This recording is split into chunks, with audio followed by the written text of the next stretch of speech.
Imaginez rentrer chez vous un soir de Noël. La porte est entr'ouverte. Les lumières sont allumées. Le sapin scintille. Les cadeaux attendent. Mais personne. Votre famille entière s'est évaporée.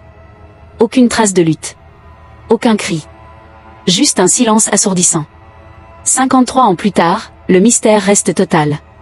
Restez jusqu'au bout, ce col de case va vous glacer le sang. Liquez si vous avez déjà eu peur en entrant dans une maison vide. Nous sommes le 24 décembre 1972, à Boutier-Saint-Trojan, en Charente. Jacques Méchineau, 31 ans, électromécanicien, sa femme Pierrette, 29 ans, et leurs 2 fils, Éric, 7 ans, et Bruno, 4 ans, rentrent d'un réveillon chez des amis à Cognac. Moins de 4 kilomètres séparent les 2 maisons. Ils arrivent vers minuit. Leur voiture, une 5 à 1000 sans grenat, est garée. Les lumières de la maison s'allument. Puis, plus rien. Le lendemain, le 25 décembre, le repas de Noël prévu chez les parents de Pierrette se déroule sans eux. L'inquiétude monte. Quand les proches se rendent sur place, la scène est figée dans le temps. La voiture est là. Les clés sont sur la table du salon. Les lits sont défaits, comme si on venait de s'en extraire. Les jouets des enfants sont éparpillés. Dans le frigo, la dinde et les huîtres attendent encore d'être préparées pour le festin de Noël qui n'aura jamais lieu. Il n'y a aucun signe de départ forcé, aucun signe de lutte. Aucun corps.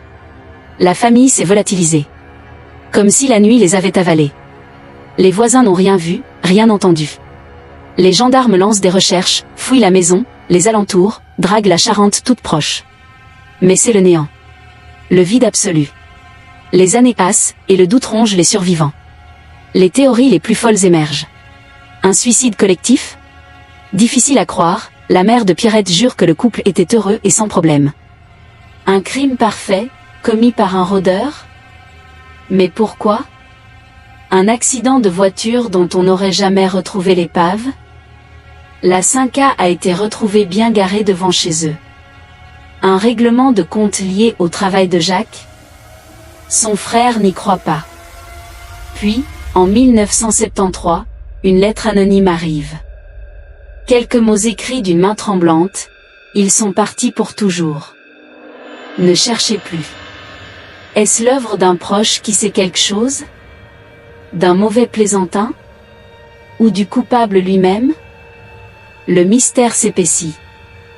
Des décennies plus tard, en 2026, l'affaire est relancée par le pôle col de case de Nanterre.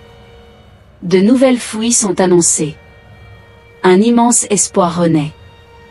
Mais avec lui, une terreur grandissante. Et si la vérité n'était pas loin ? Et si le secret était gardé depuis 53 ans par quelqu'un de l'entourage ? Un secret de famille si lourd qu'il a imposé le silence. Imaginez un instant, si votre famille disparaissait demain, sans un bruit, sans une explication. Liquez si cette simple idée vous angoisse déjà. Les nouvelles fouilles ne donnent rien. Le mystère reste entier. Mais peut-être que la vraie question n'est pas « Où sont-ils ?» mais plutôt « Qui savait, et pourquoi ce silence assourdissant ?» Une hypothèse, une rumeur persistante, vient jeter une ombre terrible sur ce tableau familial. Jacques aurait suspecté Pierrette d'avoir une liaison.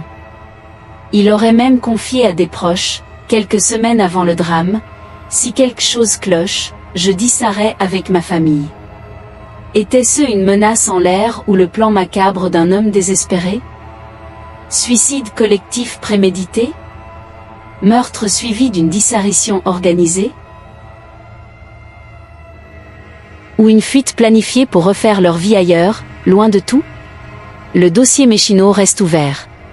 C'est le plus ancien col de case de France. Une affaire qui hante encore la région, une blessure qui ne se referme pas, sans réponse, sans corps, sans vérité. Une maison vide peut cacher bien plus que l'absence. Elle peut dissimuler un secret qui pourrit dans le silence depuis des décennies. Votre foyer, ce lieu que vous pensez si sûr, est-il vraiment à l'abri de tout ? Ou murmure-t-il déjà un adieu que vous n'entendez pas encore ? Dites-moi en commentaire quelle est votre plus grande peur face à l'idée de disparaître sans laisser de traces. Likez si vous allez vérifier vos portes à double tour ce soir. Et abonnez-vous en activant la cloche. Parce que certaines disparitions commencent par un simple silence.